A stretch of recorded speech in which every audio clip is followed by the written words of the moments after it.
What we saying, guys? It's me, Zilo, and I'm back with another video. They're getting more and more extravagant each time. Today's video, I am gonna do another music breakdown, and this time it is going to be for a song with Play Nice and I that has just dropped called Don't Keep Me Waiting. Keep me waiting. I love this song. This is this was a really fun one to create. Even though this whole video is going to just be on the one song, I think it deserves it, and also there's a lot more to the story to tell than perhaps some of the other songs, just based on the nature of how it all came about. So I did a little breakdown of the Play Nice stuff, and that Play Nice technically actually formed this year. However, this song was actually created in September last year in LA, which was cool. It was like we were all in the same room, we were all in the flesh, so this was created us all together. It ended up being the birth of what is now Play Nice. So technically, even though this is the last song we dropped this year, this actually was one of the first songs, if not the first song, we all created together. In a nutshell, basically what happened is my manager, Monty, organised a little 2-day writing session, writing camp. It wasn't really like a writing camp, but it kind of was. I guess that was what it would have been described as, but it was like a family reunion, we called it, and he handpicked a selection of his nearest and dearest friends, all creative people. When I say handpicked, it really was because he knew us all personally, but a lot of us didn't know each other. But based on what he'd observed of us and got to know of us, he picked people he felt would work really well together, and over the course of 2 days sort of curated a space in which we could all create some ideas together. On the first day it was just people who he manages, so it was literally just myself, Insightful, Naji and Esther. So he manages us four. Is that four? Myself, Naji. Yeah, so he manages us four. So on the first day, which was a Saturday, it was just us, and we just like created some ideas. I'd already met Insightful and Naji before, maybe like the year before. I already was familiar with those guys, but it was my first time meeting Esther, like in the flesh. Anyway, the second day was a day that he invited more people, and there was quite a lot of people that came to this session. So for the Sunday session, it was split into like 2 rooms, and he sort of had the idea of doing it like in rotation. So there would be people in one room and then people in the next room, and then halfway through the day we'd like switch it up, and other people would get to go in another room and other people would get to go in another room, just because there were quite a few of us. I'm gonna say there was at least like maybe 10 or 15 of us. So I guess he was being mindful of the fact that he didn't want like too many cooks in the kitchen type of vibe, and wanted to make sure that everybody had space to contribute. I think splitting it up was a pretty good idea. First room that I was put in, it was myself, Esther, Devin, and a guy called Austin and a guy called JBird, and we created a song that was banging. My first time meeting Devin, like in the flesh as well. Literally my first time meeting a bunch of people in the flesh. We created a banger, which is really cool. And me and Devin quickly established that we worked really well together. We work really similarly in the sense that we work quickly. We immediately feel an idea, like the moment we hear something that we vibe with, and can come up with melodies and lyrics simultaneously very quickly. It was dope. Like everybody was like, yo, you used to really work. I think the really great thing about it as well is that it was only me, Devin, Malia and Naji that really like do writing and singing. So in terms of who was gonna like vocal over the tracks, it would be us, and then obviously Naji and then Randy Savage both rap as well. So there was that, and then everybody else who came, either their strong points would be like the fact that they played bass guitar, or that they played keys, or that they could sort of structure a whole beat, that they would just did production overall. Some people were also really good at engineering, other people were better. It was just like everybody had strengths, so no one individual did the same thing as anybody else. So it really allowed everybody to shine. Anyway, getting on to the Don't Keep Me Waiting song, I just wanted to fill you in on the whole experience because it was like really cool. After working in our room and then in the other room, it was like Malia, Insightful, Randy Savage, I think, was in the other room as well at this point. Just a lot of people, I can't remember everybody's name. Cam Obi was there for a bit. Loads of people. So I remember in the first room, in the first session, because of how well me and Devin worked, I was like, whatever happens, the next session, I want to be with you. So me and Devin like made a little pact and was like, yeah, okay, wherever we're gonna be next, I'm gonna follow you there. When it came to the next room, even though me and Devin had already made a pact, it was sort of noticed by everybody that like, oh, okay, you lot really gel, so it makes sense. Went into the next room and Insightful and Biako had started to work on something. I think Insightful maybe showed like a basic vibe to a beat, and then Biako started playing bass guitar, and it sounded amazing, and me and Devin were like, oh my god, this is fire. Malia was like going in and out between rooms. I think some people were just trying to get a gauge of where they wanted to be. After hearing, me and Devin literally just came up with ideas straight away, and was just like, yeah, let's lay this down. He had his part, I showed him mine, and it was like, okay, yeah, you should start.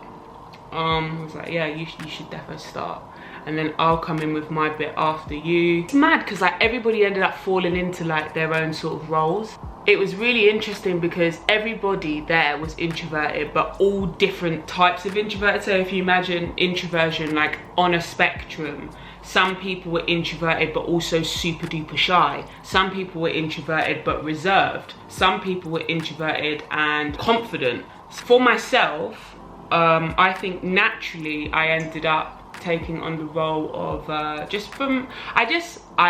like to observe people. I like to listen and watch and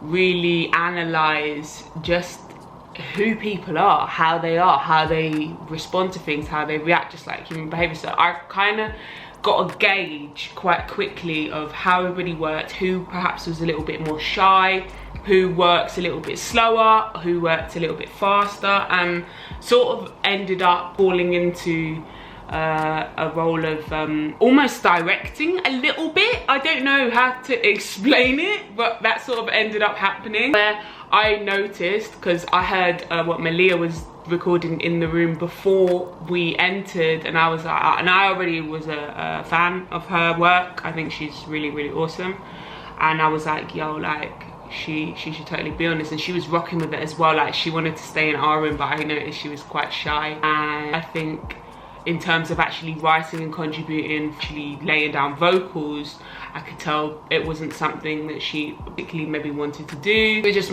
quite happy to take a back seat. Me also being mindful of certain people. Obviously you don't want to push people too hard because it could scare them away, but more so figure out what people are comfortable with and how to allow everybody to still shine, you know. I really enjoy bringing people out of their shell in a way that's, it's not too much. I peeped her on her guitar, right, and she was doing some things quietly, and I remember talking to her and just being like, yo, like, how long have you been playing guitar? Like, getting in conversation about that, and she was just like, oh yeah, I know I'm not that great. And I could just tell she was one of those people that like says that she's not gonna be good and is like fucking sick. Anyway, and then I heard her doing a little thing. I was just like, yo, just plug that in, yeah, because just lay down an idea, because what you're doing sounds dope. I think that little push gave her the confidence to do it, because she did it, and literally, I swear to you, one take laid down the guitar solo, and it was like, what the fuck, like,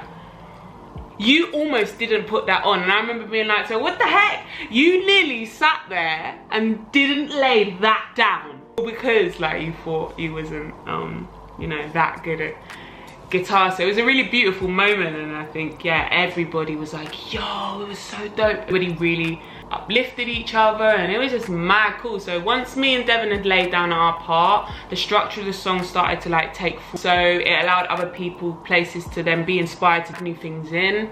JBird then came in and started playing keys, and then everybody sort of noticed that, yeah, once somebody became a little bit more comfortable to input, because I think that's the thing as well, when you're in a room full of people, it can be quite nerve-wracking to put yourself forward. And myself and Devin weren't necessarily shy in that sense, so it was a little bit easy for us to be like, put ourselves forward. Which is why I think it was awesome to then help offer a sort of little extra push when it came to other people putting in, because they may not have had the confidence to put themselves forward otherwise. I know how that feels as well, you know. You can quite easily just be like, oh, you guys seem like you kind of know what you're doing, so I'm just gonna let you get on with it. Whereas it's like, yeah, but you're sitting there with gold inside of you, and we need that on the song, or like it will be of value to the song. So it was just so nice to not only create together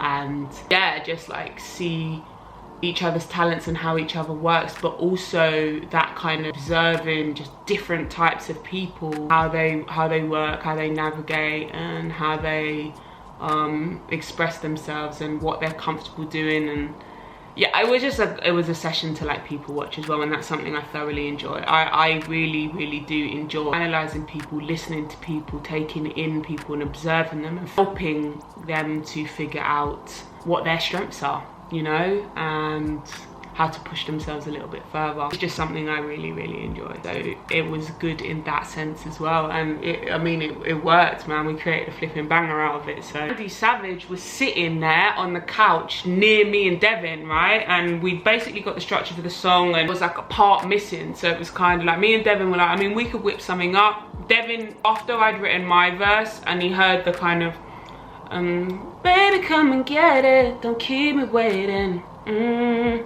he piggybacked off of that, and like I could hear him in the back like, don't keep me waiting, and I was like, dude, that needs to go on there. Went in the booth and like started doing some kind of, don't keep me waiting, and then so he ended up coming up with that chorus, which was fire. So it was like, yo, oh my god, let's put some harmonies in. And I think we were just gassed because we'd already been in the other room and was on a high of how well like everything just gelled, and also how flipping talented everybody there was. It was like really awesome. Anyway, sitting there, RNDYSVGE was in the back and my manager was like, yo, like you should hop on this to him. And at this point I didn't even know whether he's a rap. I didn't know, right? Because he was like incognito in the back. And then I remember him just kind of like nodding and being like, oh, okay. And we were like, yeah, do your thing, man, because we got a whole space here. And he literally sat there, whipped something up, and the beat was playing on loop and everybody was still just playing around with ideas. And then it came and I was like, yo, we should like try and wrap this up. I think he's got a verse. And everyone was like, yeah, cool. And we hadn't heard what he'd done yet, but he just got up, went in the booth and literally laid down his verse like there and then. I think he done it in a matter of like 2 takes. And we heard what he did and we're like, yo, what the fuck? Like, what the, like, it was so awesome. And he just sat there so quiet before that it was so unassuming, you just wouldn't have known that like that was gonna come out of him. It was just so dope. Then that was it, the song was done. So me and Devin just played around with some more harmonies and thought, yeah, okay, we'll make that definitely the chorus then. And yeah, the whole day was awesome. I think my manager did a really great job of bringing people together, and you could tell he'd paid attention. Everybody had their chance to shine. Everybody worked really well together and quickly understood and established everybody's strengths and just allowed everybody to do their thing. And I think that made people feel comfortable to step forward and share. Once everybody started to understand their place, that they were like valued, so to say, or that they really did have something unique to offer. So it wasn't like any other writing camp or what I've heard writing camps to be, which is like everybody fighting to be heard and it like becomes quite an ego fest. This was perfect because there was literally not 1 ounce of ego in that room at all. Everybody was super humble, willing to listen, willing to understand, and super talented, so that everybody actually did get to have their ideas shared. It was a blessing to be a part of, but that's how the song came about. If you haven't checked it out already, you should go and check it out because it's a banger. So on that note, I'm out of here. Make sure to like, comment and subscribe, and put the notification bell on if you haven't, so that you don't miss when I drop a new video. And I'll see you in my next one. Peace.